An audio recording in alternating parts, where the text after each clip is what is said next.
আমার স্বামী বলতে শুরু করলো, তোমার জামা খুলে আমাকে দাও। আমি আমার স্বামীকে জামাটা দিলাম, আর আমার স্বামী নিজেই সেই কাপড়গুলো পরে মেকআপ করে জিজ্ঞেস করলেন, কেমন লাগছে? আমি খুব রেগে গেলাম আর ঘুমিয়ে গেলাম। 1 মাস পর আমার স্বামী এক রাতে অজ্ঞান হয়ে যায়। ডাক্তারকে ডাকা হলে ডাক্তার এমন খবর দেন যে আমি হতবাক হয়ে যাই। আমার স্বামী 3 মাস ধরে। আমার নাম উমাইরা। আমি যখন বিয়ে করি তখন আমার বয়স ছিল মাত্র 17 বছর। সত্যি বলতে আমার বিয়ে করার খুব ইচ্ছে ছিল।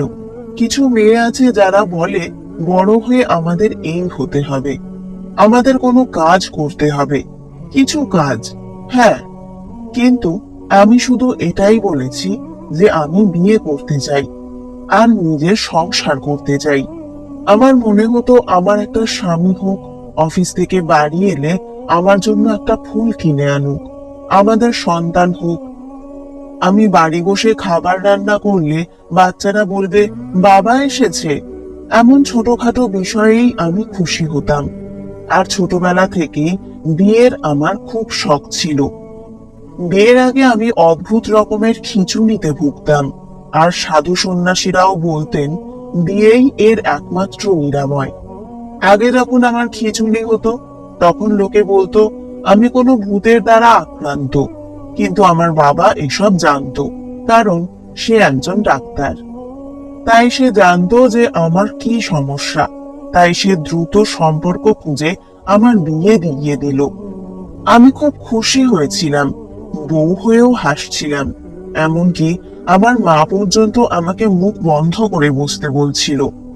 বিয়ের পর সুখে আমি আমার ঘরে চলে এলাম। আমি সুন্দর করে বসেছিলাম, যেমন করে কোনে সিনেমায় বা নাটকে বসে থাকে তেমন করে বিছানায় নিজের লেহেঙ্গা বিছিয়ে বসেছিলাম। ঘুমটাও মাথায় দিয়ে রেখেছিলাম। লেহেঙ্গাটাও খুব ভালোবেসে এবং খুব যত্ন করে বানিয়েছিলাম। আমি লাল রঙের লেহেঙ্গা পরতে চাইনি, তাই আমি গোলাপি রঙের লেহেঙ্গা পরেছিলাম। আমাকে খুব সুন্দর লাগছিল। আজ আমি নিজেকে নিয়ে গর্বিত। আমি আমার স্বামীর ছবিও দেখেছিলাম এবং তাকে লুকিয়ে লুকিয়ে দেখেও নিয়েছিলাম। আমার স্বামী ভীষণ সুদর্শন এবং আমারই বয়সী ছিল, এবং আমি ভেবেছিলাম যে আমার জীবন খুব ভালো হবে। কিন্তু আমার স্বামী ঘরে আসতেই তার পা যেন নড়ে উঠল। আমি ভাবতে লাগলাম, মনে হচ্ছে সে আমার সৌন্দর্যের উত্তাপ আনতে পারেনি, তাই ইতিমধ্যেই সে ভয়ে কেঁপে উঠল। যখন সে এসে আমার সামনে বসলো তখন তার হাতে কোনো উপহার ছিল না। সে আমার ঘোমটা তুলে দিল আর কোনো কথাও বলল না। আমি বললাম যে আমার জন্য কোনো উপহার নিয়ে আসোনি। সে বলল, গিফট এনেছিলাম, আলমারিতে রেখেছি, তুমি নিজেই বের করে নাও। কিন্তু যেতে দাও। আমার স্বামী তার কথা অসম্পূর্ণ রেখেছিল। আমি জানি না সে কি বলতে চেয়েছিল। নিজের বরকে জিজ্ঞেস করলাম আমায় কেমন লাগছে। সে বলল ঠিকঠাক লাগছে। কথাটা শুনে আমি অবাক হলাম। প্রথম দিনে একজন স্বামী তার কনেকে এই কথা আবার বলে যে তুমি দেখতে ঠিকঠাক লাগছো। সে কি চাইছিল, যে আমি প্রথম দিনেই তাকে আমার স্ত্রীর আভাব দেখিয়ে ঘর থেকে বের করে দিই? আমার মেজাজটা একটু বিগড়ে গিয়েছিল, আর আমার স্বামীও এটা জানতো, কিন্তু আমার মুড ঠিক করার জন্য সে কিছুই করলো না। আমার স্বামীর নাম ছিল হামজা। এমনকি আমি তাকে এতটাও বলেছিলাম যে আমি তোমার স্ত্রী, তুমি আমার সাথে প্রথমবার দেখা করলে, অন্তত আমার একটু প্রশংসা তো করো। তারপরও আমার স্বামী কিছুই বলেনি বা কোনো প্রতিক্রিয়াও দেয়নি। হয়তো তিনি ভয় পেয়েছিলেন। কিন্তু তারপর সে এমন কথা বলল যে আমি অবাক হয়ে গেলাম। সে বলল, যাও তোমার জামা কাপড় চেঞ্জ করো, আর আমাকে এই জামাগুলো দাও। তোমার জামা কাপড় চেঞ্জ করে এসো, এটা তো বুঝলাম, কিন্তু তোমার জামাটা দাও, এই ব্যাপারটা বুঝলাম না। যাই হোক, আমি কাপড় পাল্টাতে গেলাম আর বাথরুমে গিয়ে যা দেখলাম তাতে অবাক হয়ে গেলাম। বাথরুমের ভিতরে যেখানে সাবান, শ্যাম্পু ইত্যাদি রাখা ছিল, সেখানে অনেক মেকআপ আইটেম পড়েছিল। আর সেগুলো একেবারে নতুন এবং খুব দামি। স্পষ্টতই এগুলো শুধুমাত্র আমার জন্য। আমি খুব খুশি হয়েছিলাম যে আমার স্বামী নিশ্চয়ই আমায় সারপ্রাইজ দেওয়ার জন্যই এগুলো রেখেছে। আমি এই জিনিসগুলিকে একটু লাগিয়ে দেখলাম। এগুলো সত্যি দারুণ জিনিস ছিল। আমি খুব খুশি হয়েছিলাম যে এই সমস্ত জিনিসগুলো আমার ছিল এবং আমি অবশ্যই আগামীকাল এগুলো ব্যবহার করব। এবং যখন আমি বাথরুম থেকে বেরিয়ে এলাম, সে বলল, এই লেহেঙ্গাটি আমাকে দাও। আমি ইতিমধ্যে লেহেঙ্গা এবং অন্যান্য জিনিসপত্র প্যাক করে আমার হাতে ধরেছিলাম। আমি এটা আমার স্বামীর দিকে এগিয়ে দিলাম। আমি ভেবেছিলাম যে আমার স্বামী এই জিনিসগুলি যত্ন করে আলমারিতে রাখবে। তিনি আমাকে সাহায্য করার চেষ্টা করছেন হয়তো, কিন্তু তিনি এই জিনিসগুলি নিয়ে বাথরুমে চলে গেলেন আর আমি হাঁ করে দেখতেই থেকে গেলাম। আমার স্বামী আমার জিনিসপত্র নিয়ে বাথরুমে গেল কেন? আধ ঘন্টা পার হয়ে গেল, কিন্তু আমার স্বামী বাইরে আসছিল না। আমি মনোযোগ দিয়ে শুনলাম, বিশেষ কোনো শব্দ শুনতেও পেলাম না। আর না জলের কল খোলার আওয়াজ পেলাম বা অন্য কোনো আওয়াজও না। এর মানে হলো তিনি স্নান করছেন না। আমি ভাবলাম সে স্নান করতে গেছে, কিন্তু আমার জিনিস বাথরুমে নিয়ে গিয়ে কি লাভ? মাঝে মাঝে এমন পরিস্থিতি মানুষের সামনে আসে যার সম্পর্কে তার বিন্দুমাত্র ধারণা থাকে না, আর সে জানে না যে এটা কেন হয় বা তাদের কি করা উচিত। এমনকি সে কিছু ভাবার যোগ্যও থাকতে পারে না। আমারও একই অবস্থা, কারণ এটা কে ভেবেছিল যে বর তোমাকে বলবে তোমার জামা কাপড় বদলাতে, তারপর সে তোমার জামা কাপড় নিয়ে বাথরুমে যাবে? এই ব্যাপারটার কি মানে ছিল? 2 ঘন্টা পর আমার স্বামী বাথরুম থেকে বেরিয়ে এলো। তাকে দেখে শুধু পায়ের নিচ থেকে মাটি সরে গেল না, মাথা থেকে আকাশও উড়ে গেল বলে মনে হলো। মনে হচ্ছিল যেন ঘরের দেওয়ালও উধাও হয়ে গেল। আমার সামনে শুধু আমিই ছিলাম। আমার স্বামী আমার বিয়ের লেহেঙ্গা পরে বাইরে দাঁড়িয়েছিল এবং আমার মতোই পোশাক পরেছিল। এমনকি তার চুল একটি বান দিয়ে বাঁধা ছিল। পৃথিবীতে এমন কোনো মানুষ থাকতে পারে যে অনেক মজা করতে পারে, আর সেই ব্যক্তির বিষয়ে এটা রুখতে পারে যে সে অনেক বেশি ইয়ার্কিবাজ?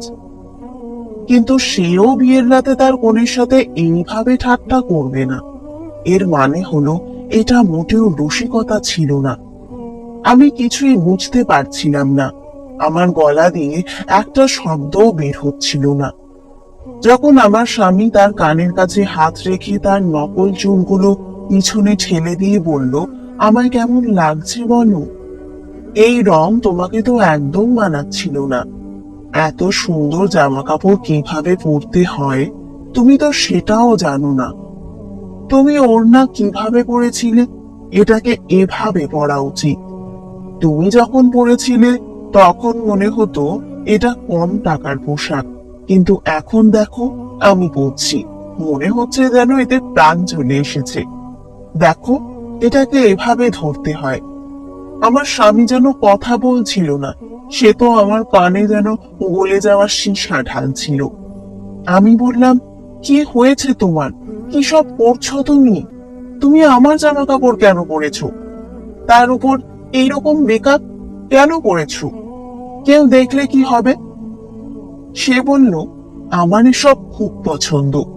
তোমাকে যখন আমি এই লেহেঙ্গায় দেখলাম তখন আমার ইচ্ছা ছিল যে আমি এটা পরবো, আর বাথরুমে পড়ে থাকা জিনিসগুলো আমার, তুমি ওগুলো ধরবে না।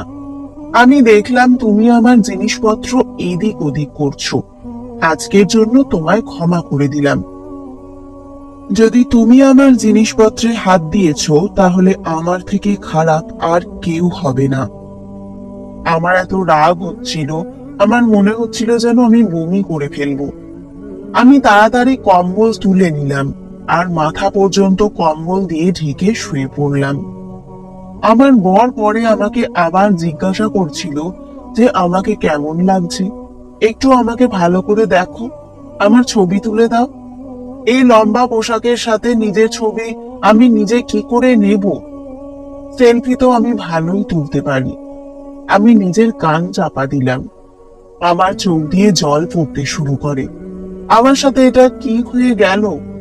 আমি এমন একটা মেয়ে ছিলাম যার বিয়ের ভীষণ শখ ছিল, আর আমি একটা লোককে বিয়ে করতে চেয়েছিলাম, যে লোকের মতোই আমার খেয়াল রাখবে, যাকে দেখে আমি যেন বুঝতে পারি যে সে আমার বর, আর সে একজন মজবুত মানুষ। কিন্তু আমার সামনে কে দাঁড়িয়ে আছে?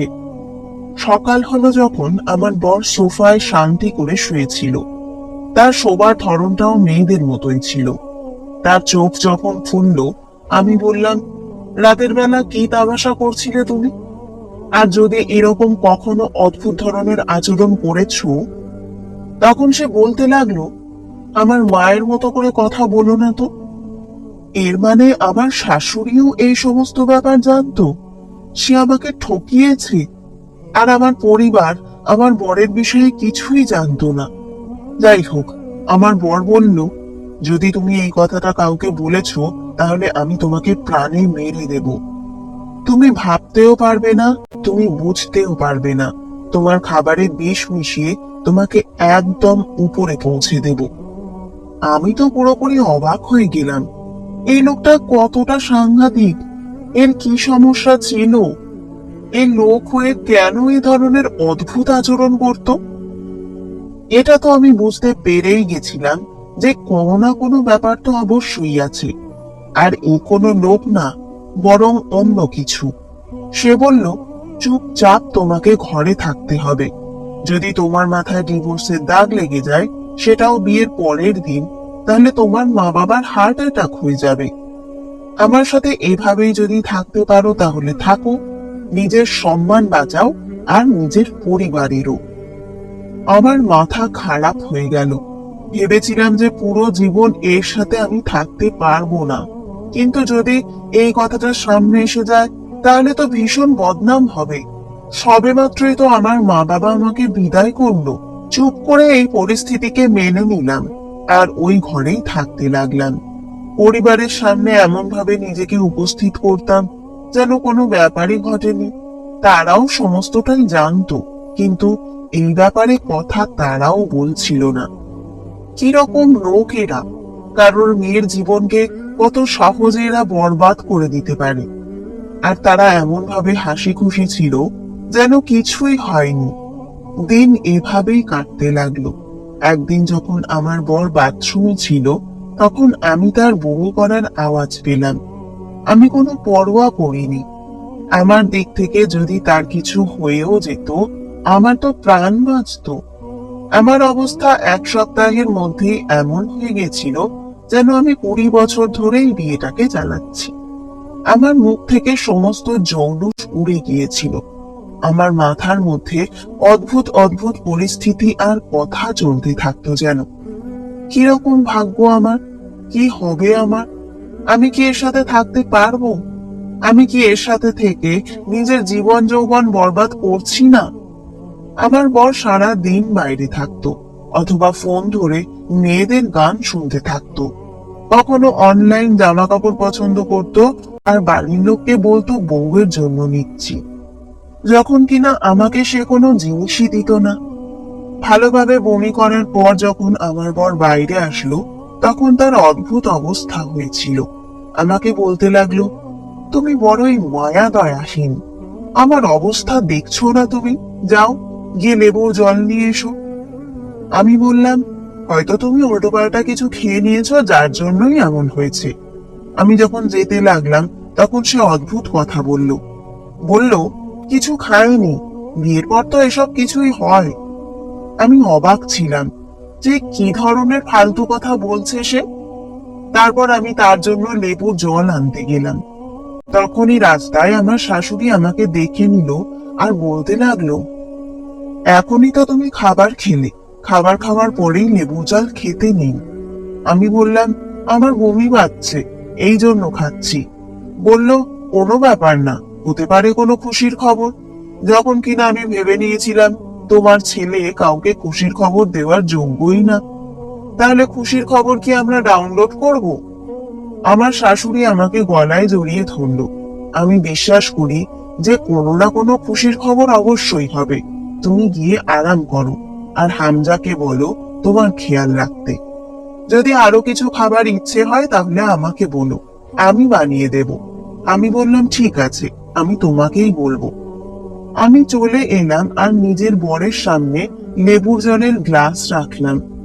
আমি বললাম, কবে থেকে চলছে এই সমস্ত কিছু? তোমার পরিবার জানেই না যে তুমি কে। আমার বর বলতে লাগলো, আমার সাথে এই ধরনের কথা বলো না। প্রথমেই আমার শরীর এমনিতেই খারাপ, যখন তুমি এই ধরনের কথা বলো পুরো আমার মা মনে হয় তোমায়। চুপচাপ নিজের বিছানায় গিয়ে শুয়ে পড়ো, বেশি কথা বলার দরকার নেই। আমি বললাম যে, ছেলেদের মতো চিৎকার করতে তো তুমি জানো, কিন্তু আর তো কিছু করতে জানো না। আজকাল আমার বরের আরেকটা নতুন নাটক শুরু হয়ে গিয়েছিল। জানি না তার মধ্যে সত্যিটা কি ছিল।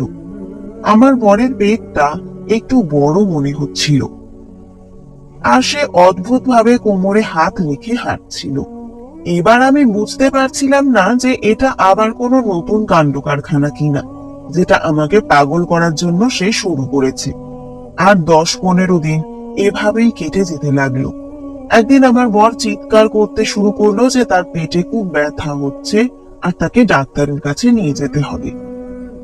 আমার শাশুড়ি প্রথমে তাকে কিছু শরবত ইত্যাদি খাওয়ালো, আর বলল, তুমি এমন কিছু উল্টো পাল্টা খেয়ে নিয়েছো, এজন্য তোমার পেটে ব্যথা হচ্ছে। কিন্তু তার কথা হলো যে তাকে ডাক্তারের কাছে নিয়ে যেতে হবে। আমার সাথে আমার শাশুড়িও ছিল, আর আমরা দুজনে মিলে তাকে ডাক্তারের কাছে নিয়ে গেলাম। রাতে এমার্জেন্সিতে কোনো ডাক্তার ছিল না, একটা মহিলা ডাক্তার ছিল, আর আমরা তার কাছেই গেলাম। আমার বর নিজের পেটের উপর হাত রেখেছিল আর অদ্ভুত ভাবে চিৎকার করছিল। এবার তো আমার শাশুড়ি আমার সামনে লজ্জা পেতে লাগলো, আর বারবার হামজার কাঁধে হালকা হালকা থাপ্পড় মেরে বলতে লাগলো, কি হয়েছে তোমার, এতই বা ব্যথা কেন? পুরুষ হও, পুরুষ। এই কথাটা শুনে আমি ভেতরে ভেতরে হাসতে লাগলাম। ডাক্তার যেই আমার বরকে দেখলো তখন সে একটা অদ্ভুত কথা বলে দিল, আর আমরা অবাক হয়ে গেলাম। ডাক্তার বলল, ইনি তো এমন ভাবে হাঁটছেন যেন এনার 3য় মাস চলছে, আর পেটটাও এভাবেই বেরিয়ে আছে। আমার শাশুড়ি কান চাপা দিল, আর ডাক্তারকে বলল, আপনি কি ধরনের কথা বলছেন? ডাক্তার হয়ে আপনি এই ধরনের কথা কি করে বলতে পারেন? ডাক্তার বললেন, যা আমি দেখছি আর যেটা আমার মনে হলো সেটাই বললাম। এমনিতেও আজকাল অসম্ভব বলে কি বা আছে। আচ্ছা, আমি চেক করছি, আপনারা চিন্তা করবেন না। কিন্তু আমার বরের পেট সত্যি এরকম ভাবেই বেরিয়েছিল। কিন্তু যখন ডাক্তার চেক করার জন্য ডাকলো তখন সে বলতে লাগলো, আমি আল্ট্রাসাউন্ড করাতে চাই। যখন ডাক্তার আল্ট্রাসাউন্ড করার জন্য মেশিন চালালেন তখন ডাক্তার নিজের চোখে হাত চাপা দিয়ে দিলেন, কেননা আমার বর নিজের পেটের জায়গায় নকল পেট লাগিয়েছিল, যেটা বোধহয় সে অনলাইন কিনে এনেছিল। এটা দেখে আমরা অবাক হয়ে গেলাম আর চিন্তায় পড়ে গেলাম। আমার শাশুড়ি আবার নিজের কানে চাপা দিলেন আর আমার বরকে মারতে শুরু করে দিলেন। আবার তুই এই ধরনের অসভ্যতা শুরু করেছিস, বেহায়া। কিন্তু যেই পেটটা বের করতে লাগলো তখনই আমার বর চিৎকার করা শুরু করে দিল, আর বলতে লাগলো যে, এটা কি করে দিলে তোমরা, কেন এরকম করলে, আমার বাচ্চা মরে যাবে যে। আর এমন ধরনের কথা বলছিল সে যেন সে কোনো গর্ভবতী মহিলা, আর তাকে যেন বাচ্চা নষ্ট করার ওষুধ দেওয়া হয়েছে। আর ও তো পুরোপুরি পাগল হয়ে গেছে। আমি তো ভয় পেয়ে গেলাম। আমার এমন মনে হচ্ছিল যেন আমার আশেপাশের পুরো দুনিয়ায় ঘুরতে লেগেছে। আমি এরকম অদ্ভুত ঘটনার কথা কখনো ভাবতেও পারিনি, আর না কখনো চোখে দেখেছি। সেখানে এত বড় তামাশা হয়ে গিয়েছিল যে দুটো লোককে এসে আমার বরকে সামলাতে হচ্ছিল, আর ডাক্তার তাকে এসে ঘুমের ওষুধ দিয়ে দিল। এই সমস্ত দেখে তো আমার রক্তচাপ হাই হয়ে গিয়েছিল। আমার শাশুড়িও আমার সামনে লজ্জায় পড়ে গেলেন। বরকে হাসপাতালে ছেড়ে আমরা শাশুড়ি বৌমা ঘরে চলে আসলাম। আমি সবার সামনে এই কথাটা বললাম। আমি বললাম, আপনার ছেলের অনেক বড় একটা রোগ আছে, এটা ছোটখাটো কোনো ব্যাপার নয়। সে নিজেকে একজন মহিলা ভাবে, যার এটা মনে হয় যে তার বিয়ে হয়ে গেছে এবং অন্যান্য আর 5টা মহিলার মতো তার বাচ্চাও হবে। আমার মা বাবাও সেখানে চলে এসেছিল। আমার শাশুড়ি বলল, আমার ছেলের ছোট থেকেই এই রোগটা আছে, আর আমরা এটা বলা বলি করি যে এর উপর কোনো ভূত প্রেতের ছায়া পড়েছে, কিন্তু আমরা এই কথাটা কাউকে বলিনি। তোমাকে মিথ্যে বলেছি আমরা। তোমাদের কাছে আমি ক্ষমা চাইছি, আমাদের ক্ষমা করে দাও। এবার আমার বাবা ওদেরকে অনেক কথা শোনালো আর বলল, এবার এটা হতে পারে না যে আমার মেয়ে ওই মানুষটার সাথে এই ঘরে থাকবে। সে আপনার ছেলে নয়, বরং সে আপনার মেয়ে। ওর অপারেশন করান, যাতে সেও কোনো একটা দিকে শান্তি পায়। আমার শাশুড়ি বলতে লাগলো যে না, এ সমস্ত কিছু ঠিক হয়ে যাবে। মাত্র তো এখন বিয়ের 1 মাসও হয়নি। আপনার মেয়ের তালাক করাবেন না দয়া করে, তাহলে তো ওর কপালে ডিভোর্সের দাগ লেগে যাবে। আমি একে ঠিক করে নেব, আমি ওর চিকিৎসা করাবো। কিন্তু আমি আমার মা বাবাকে সবকিছু বলে দিয়েছিলাম যে বিয়ের প্রথম রাতে সে কি কাণ্ড করেছিল। সবার সামনে আমি এই কথাটা বলেছিলাম। এই লোকটা শুধুমাত্র কোনো রোগের শিকার নয়, বরং তার এই রোগটা অনেকটা বেড়েও গিয়েছে। আর সে এই কথাটা বুঝতেই চাইছে না যে সে একটা পুরুষ। সে বলে যে আমার শরীরটা পুরুষের, কিন্তু আমার ভেতর একটা মহিলার আত্মা রয়েছে। আমি কি করব? আমি তো এরকমই। পৃথিবীর কোনো মা বাবা চাইবে না 1 মাস পরেই তার মেয়ের ডিভোর্স হয়ে যাক, কিন্তু এখানে তো কোনো উপায়ই ছিল না। যদি আমি ধৈর্য ধরতাম তাও কিছু ঠিক হতো না। আমি নিজেই চিন্তায় ছিলাম নিজের জীবনটাকে নিয়ে। দুনিয়ার লোক তো আমাকে কথা শোনাবেই। পুরুষ তো ভুলের উপর ভুল করবে, তাও দুনিয়া এটাই বলবে যে ভুল বোধহয় মহিলারই। আমার তো আমার শাশুড়িকে দেখে অবাক লাগছিল যে সে সব কিছু জানতো, তারপরেও সে এই সমস্ত কিছু বলল। এরপরেও তারা তালাক দিতে রাজি ছিল না। এরপর আমরা তাদের উপর ডিভোর্সের কেস করলাম যে আমার বরের সাথে কোনো মহিলাই থাকতে পারবে না। আর ন্যায়ের লড়াই নিয়ে আমি জিতে গেলাম আর নিজের বাড়ি চলে আসলাম। আমার মা বাবাও আমার কাছে ক্ষমা চাইলো, কেননা তাড়াহুড়ো করে তারা সবকিছু করেছিল। কিন্তু এরপরে না জানি কি হলো, যখন আমার জীবনে এই সমস্ত কিছু হলো। আমার অসুখ একদম ঠিক হয়ে গেল। জানি না এটা কিভাবে সম্ভব হলো, কিন্তু এখন আমি একদম ঠিক ছিলাম। আর আমি কয়েক বছর বিয়ের নাম পর্যন্ত নিইনি। আমি আবার নিজের পড়াশোনা চালু করে দিলাম। যখন আমার 24 বছর বয়স হলো, আমার মা বাবা আবার আমার বিয়ে করালো। সে একজন ব্যবসায়ী ছিল আর ভীষণ ভালো মানুষ ছিল। শেষমেশ আমি বলতে চাইবো, প্রত্যেকটা রোগের এটাই ওষুধ নয় যে তার বিয়ে করিয়ে দাও আর সব ঠিক হয়ে যাবে, বরং কিছু রোগ এমনও হয় যার ওষুধ বিয়ে একদমই নয়। কোনো অন্যের মেয়ের জীবন বরবাদ করে দাও, এটা ভীষণ হচ্ছে আজকাল। এতে মনোযোগ দিন যে এ সমস্ত কি হচ্ছে। পুরুষেরা এই ধরনের অসভ্যতা কেন করে, ভালো করে খোঁজ নিন আর তারপর তার চিকিৎসা করান। কিন্তু কারণ মেয়ে এসে আপনার ছেলে চিকিৎসা করাবে না, এই ব্যাপারটাকে বুঝুন। কারণ মেয়ের জীবন বরবাদ করবেন না। ধন্যবাদ বন্ধু।